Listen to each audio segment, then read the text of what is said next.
Greetings and welcome to the final episode of a tutorial series aimed to explain some of the tools you'll be using while playing Crazy Machines 3. In this episode, we'll be taking all of the knowledge covered in my previous tutorial episodes and bringing it together to craft a fully functioning machine, which we will finally upload to the Steam Workshop, along with the parts we've created especially for it. Returning to the machine we've been building throughout this tutorial series, you might feel that it is all but complete. In fact, in terms of the puzzle, it is. However, while we've built a puzzle for the player to solve, and even added some special effects, the most important element is still missing. A goal. The goal of a machine can take many shapes, from simply delivering an object from A to B, causing some effect to trigger, or destroying an object. It can even be the reverse of these, such as preventing an object from reaching somewhere or preventing its destruction. Now, no doubt you can think of several ways we can accomplish this. But the idea I've settled on is to add a crashed flying saucer. The goal of the machine could be to help the derpy clumsy corns to restore power to their creation by having the truck throw a lever, which it can do if it crosses the bridge. I envision us needing two new parts, one being the launch platform and the lever, and the second being the flying saucer itself. But before we begin, for the sake of the tutorial, the parts we create will be a little bit more involved than in the previous episodes, so I'll time-lapse the building while I explain what I'm working on. Feel free to pause the video if you need a closer look at something. Now, for the launch platform, all we need is a surface with some sort of button or lever for the truck to activate. So starting with a few boards, I scale them up to ensure that the final object will be wide enough that the truck will be able to pass between its legs. And as I want a cobbled together look for this, I'll use logs for the legs themselves. Next, we'll need a surface at the back so that we can attach the lever, as well as something to stop the truck from simply driving off into the sunset once it's done. These boards are especially useful for that, as they have so many equally spaced points to attach things to. Now, onto the lever itself, which is a simple case of attaching a sphere to the end of a rod for the classic comic book style of lever. But rather than have the lever be the trigger, I choose to add a button to the wall beside it. The truck can then swing the lever into the button.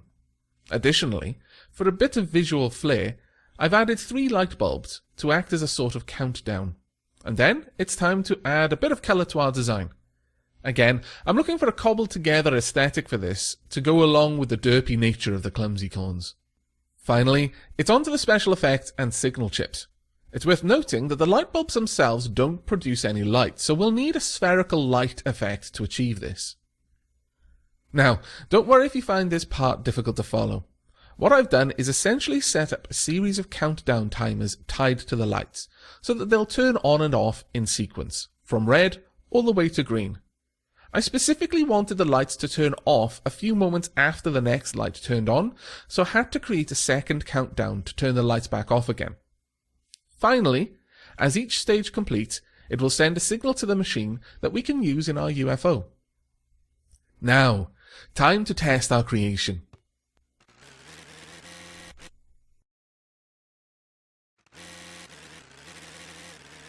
As you can see, the truck can happily navigate over the bridge and flick the lever at the far end of the table, which causes the lights to turn on in sequence. However, the astute among you may have noticed that based on this design, it would be possible for the player to roll a ball down under the table instead of the truck, bypassing it altogether. So let's make a few small adjustments to our launch table to make sure only the truck can pass through. Once again, there are numerous ways that we could accomplish this task, but I've chosen something that will hopefully be visually satisfying. A wall of plastic beads. Made out of rods and eggs, of all things, I make each link in the chain a ball joint so it has complete freedom of motion, and start each chain at an angle so it'll begin swinging right away. They'll be too heavy for the ball to push past, but the truck, which has a constant steady force pushing it forward, should be able to pass through. Let's test it out now.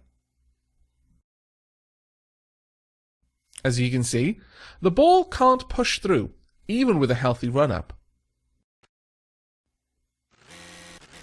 The truck, on the other hand, although it gets slowed initially, does manage with a little perseverance to push through. Perfect. Okay, now onto the flying saucer itself. Once again, this is a much more involved part, so I'll speed up the video to save time. First, we'll start with the main body of the flying saucer. A simple combination of two basic shapes will do, and as I know I want it to be reflective later, we'll change the material to a metal and ceramic right now. Next, for the disc sections, we'll need a concave surface, so the parabolic mirror element will suit our needs nicely. Once I have it scaled and positioned as I want, I add 4 lighting effects and colour them. There's no need for a light bulb object here. Now for some extra detail on the top. As the discs will eventually rotate, we want to add some texture to the surface so it's clear that the discs are spinning. And going along with the general theme of the clumsy cone's work, we'll give the mirror a scuffed appearance. Of course, we'll need the classic glass dome at the top as well for the pilot to see out of. Now we need to work on the lower disc. First, I have to make a slight adjustment to scale so that the discs are a little closer together. Then I add a train wheel to the bottom to create the effect of a thruster or an exhaust. But then it's simply a case of placing 4 new lights and colouring them, as well as the disc itself. With that done, it's just time to add a couple of extra features and details to the disc and the thruster itself, and we're done with the model and can move on to setting up the effects. First, we'll start with torque and wire them up to rotate each disc in opposite directions. We'll only want the rotation to happen once the final signal is received from the table, though. Next, we add a little extra detail in the form of smoke billowing out of the craft and tie it up to a reverse toggle. It will continue to produce smoke until the first signal is received. Additionally, we wire up an electric spark sound effect to play to indicate that something has been fixed inside the saucer. The next signal simply toggles on the lights inside the saucer section, which should be visible thanks to the reflective surface of the main body. Finally, we add some additional sound effects. A hover sound effect set to play repeatedly once the disc starts to spin, and a deep, synthesized horn that will play as the lights come back on. And with that, we're finished. Let's go check this out in action. As you can see, I've added a few new details to the machine to make it a little bit more lively and interesting to look at, as well as 2 new signal chips, arguably the most important chips in the machine. These are the fail and success chips. I've wired the failure chip up to the seesaw bridge. Should this explode, then it will signal the failure of the mission, as the truck will no longer be able to cross the rocky obstacle. And the success chip has been wired to the final signal being sent from the table. Let's give it a quick test. First, let's check the failure condition.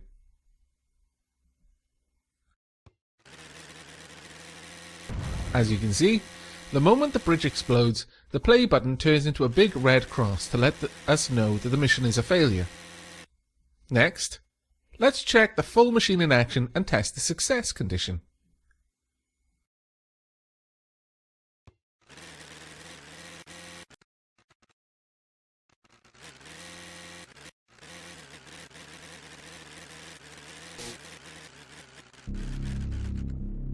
Perfect! The flying saucer is repaired and the clumsy corns celebrate with a round of applause. All that remains is to fill out the details of the machine and the various parts, then publish them to the Steam Workshop. Of course, this is an entirely optional step, but I'll include it for completeness sake. As you can see, I've already filled out all of the relevant details for the part and named them appropriately, so let's go ahead and publish them. First, the seesaw bridge.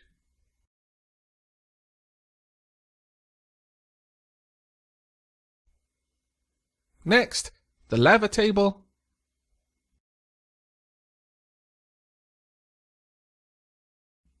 Now the UFO.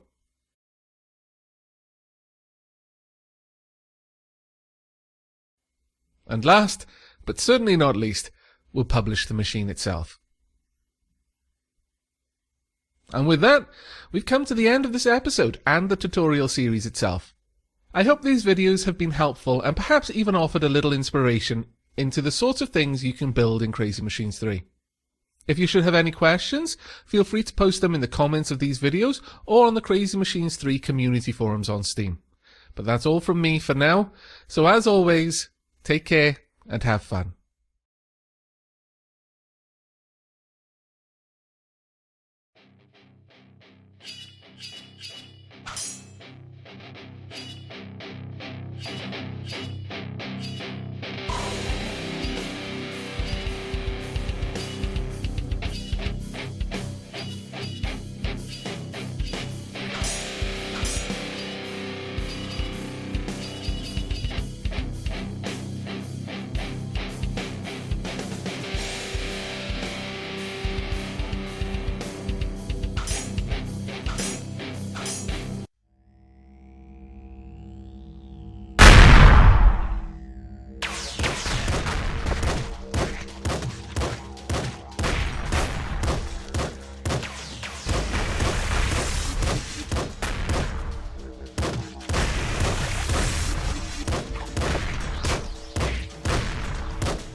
LightVR is a virtual room simulator from My Dream Interactive, and it allows you to access and manipulate your own virtual rooms, your own virtual space. So right now we have a couple of my desktop captures, as well as some props that I've set up for the environment. Oh hey, and my keyboard. If I need to type something, I can always find it using camera pass-through mode. So we have a nice little room set up here. Obviously I've got a desk, I've got a couple little decorations on it, got an extra chair over there. I've got a cute little picture of my cat over here. And I have this extra column over here. Now, I can get rid of that column if I want. It doesn't really balance out the room. Or, better yet, I can just go over here, make a very new prop, put it right here. Maybe we'll pull it a little closer. Does that look good? And move on here. Yeah, that looks great.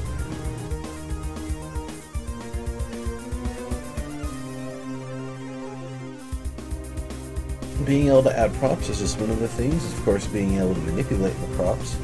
So, one other thing that I'm going to bring up here is the screen prop, one of the best ones, because it allows you to create screens as you want, put them wherever you want. This picture of my cat here is actually just another screen. So, let's say you want to go check the stock, how that's doing. Well, stock exchange, it's doing what it's doing. If you want it to look a little bit better, you can always just kind of grab that and twist it upside down. And hey, all the downs are now on the ups. But if I actually really wanted to access the stock exchange and an environment kind of dedicated to it, I've actually made my own, where I just kind of surround myself with a wall of screens. So this environment here, I've got, of course, the stock market news on Reddit. I've got some stock information over here, and a nice little picture of the stock exchange over here. So, nice little environment here if you want to have something more business and professional to work in, rather than something that's more geared for gaming. Though gaming is definitely something that this does well. Games will launch full desktop, and pretty easy to use, pretty easy to work with. They pretty much work instantly, so it's a perfect gameplay injector and pretty much works with everything. So that's all for the demo video here. I hope you had a good time checking this out, and I hope you enjoy using LightVR. Thank you very much.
possibly go wrong?